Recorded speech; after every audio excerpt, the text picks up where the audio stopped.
world has been feeling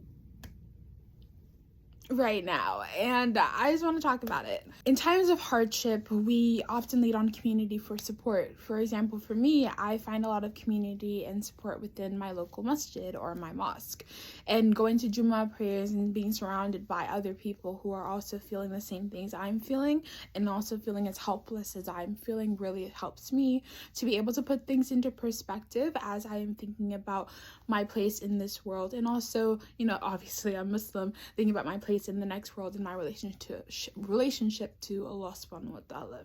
What I have found in maintaining a semblance of peace and understanding as I witness atrocities happen on a day-to-day basis. So I feel particularly connected to atrocities that are being done against Muslims as well, whether it be in Kashmir, Palestine, I think it's Uyghurs. I literally kid you not, I paused the video to look up how to pronounce Uyghurs. I'm still gonna mess it up, I'm so sorry. But and then there was someone knocking on my door, and I literally, like, the way that they were banging on the door, I was like, it's over, ICE came for us. Anyways, it wasn't ICE, so alhamdulillah for that. But the fact that that could be a thought in my mind at all is, I think, just indicative of the state of the world right now. You know, just trying to exist as a person that is Muslim, as a person that is Black, as a person that is a daughter of Senegalese immigrants, as a person that is genuinely just trying to figure out the pieces of my young life together.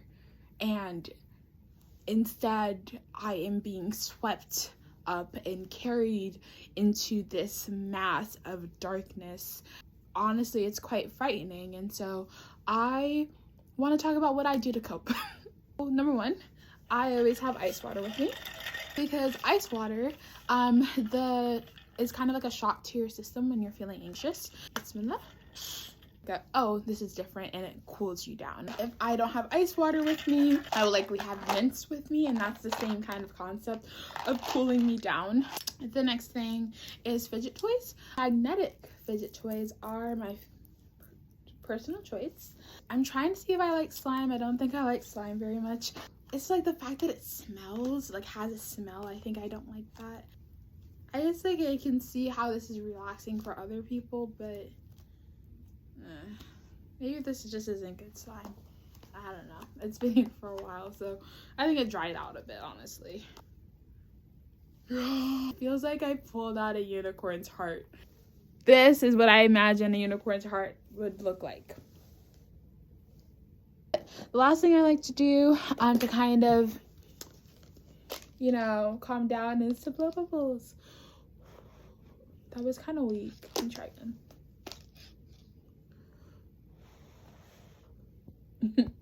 I just think it's so whimsical. Like, why not, you know?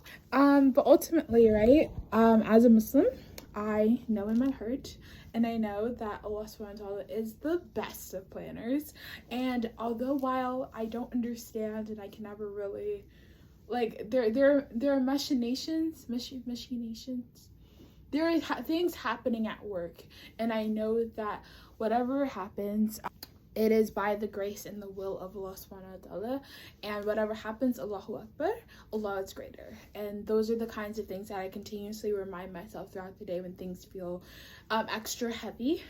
And that is a way for me to kind of release the burden of this feeling of needing to save everyone and just be a savior of all things, because that is not my purpose and that is not my role in this world. And I have to recognize that while there are all of these pockets of misery that happen, and they of course affect us throughout our daily lives, just the recognition that, you know, ultimately at the end of the day, like, I am responsible for the people within my circle and within my capacity to help, and I will be focusing on giving that energy to them so that I do not burn out in the process, and everything else that it's outside of my web of control and web of just being able to help, I give it to God. So Allahu Akbar, Assalamu alaikum, and Jummah Mubarak.